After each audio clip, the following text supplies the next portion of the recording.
ഇപ്പോൾ നമ്മുടെ കേരളത്തിലെ മാർക്കറ്റിൽ ലഭിക്കുന്ന കൂളിംഗ് ഫിലിം, അലോയ് വീൽ, മറ്റ് ആക്സസറീസ് എല്ലാം നിരോധിക്കാൻ MBD ഉദ്യോഗസ്ഥർ സർക്കാരിനോട് ആവശ്യപ്പെടണമെന്ന് പറയുകയാണ് നടൻ ആസിഫ് അലി. ഇത് വിൽക്കുന്നത് കൊണ്ടാണ് ഞങ്ങളൊക്കെ ഇതെല്ലാം വാങ്ങിപ്പോകുന്നത്. ഇത്തരം സാധനങ്ങൾ വിൽക്കുന്നില്ലെങ്കിൽ ഞങ്ങൾ അത് ഒരിക്കലും വാങ്ങിക്കില്ലെന്നും ആസിഫ് അലി പറയുന്നു. MBD ഉദ്യോഗസ്ഥരുമായി ചേർന്ന് സംഘടിപ്പിച്ച റോഡ് സേഫ്റ്റി അവയർനെസ് പരിപാടിയിൽ പങ്കെടുത്ത് സംസാരിക്കുമ്പോഴാണ് അദ്ദേഹം ഈ കാര്യം വ്യക്തമായി പറഞ്ഞത്.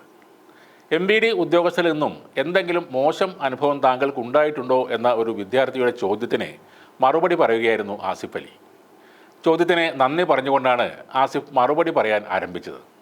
വണ്ടിയുടെ കൂൾ ഫിലിം, അലോയ് വീൽ, മറ്റ് ആക്സസറീസ് ഇതെല്ലാം നിരോധിക്കാൻ നിങ്ങൾ ഗവൺമെൻറ്റിനോട് പറയണം. ഞങ്ങൾ കാശ് കൊടുത്ത് ഇത് മേടിച്ച് ഒട്ടിക്കുകയും നിങ്ങൾ റോഡിൽ വെച്ച് പബ്ലിക്കായി അത് ഊരിക്കളയുകയും ചെയ്യും. വിൽക്കുന്നത് കൊണ്ടാണ് ഞങ്ങൾ ഇത് മേടിച്ച് ഉപയോഗിക്കുന്നത്. വിൽക്കുന്നില്ലെങ്കിൽ ഞങ്ങൾ ഒരിക്കലും ഇത് മേടിക്കില്ല.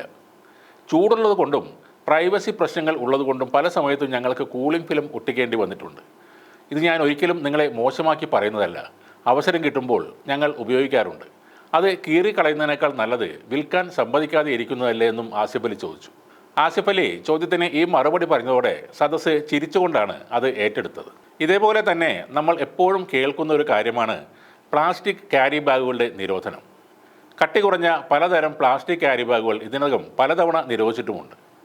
പലപ്പോഴും കടകളിൽ ചെക്കിംഗ് നടത്തി കനത്ത തുക അവരിൽ നിന്നും പിഴയായി ഈടാക്കാറുമുണ്ട്.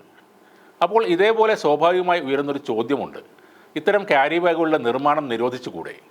പ്ലാസ്റ്റിക് നിർമ്മാണ കമ്പനികളിൽ സ്റ്റോക്ക് ഇരിക്കുന്ന ഇത്തരം നിരോധിക്കപ്പെട്ട വസ്തുക്കൾ മൊത്തമായി പിടിച്ചെടുത്താലും ഈ പ്രശ്നം ഇല്ലാതാവില്ലേ? സർക്കാർ നിരോധിച്ച സാധനം നമ്മൾ എന്തിന് ടാക്സ് കൊടുത്ത് വാങ്ങണം? പിടിക്കപ്പെടുമ്പോൾ വീണ്ടും സർക്കാരിലേക്ക് ഫൈനും അടക്കണം. നിരോധിക്കപ്പെട്ട സാധനങ്ങൾ വിപണിയിൽ ഉണ്ടാവുകയും വേണം, ഇടയ്ക്കിടെ അതൊക്കെ പിടിച്ചെടുക്കുകയും വേണം. അതും സർക്കാരിനെ നല്ലൊരു വരുമാന മാർഗമാണ്. നിലവാരം കുറഞ്ഞ പ്ലാസ്റ്റിക് ഉൽപ്പന്നങ്ങൾ കർശനമായും നിരോധിക്കേണ്ട ഒരു വസ്തു തന്നെയാണ്.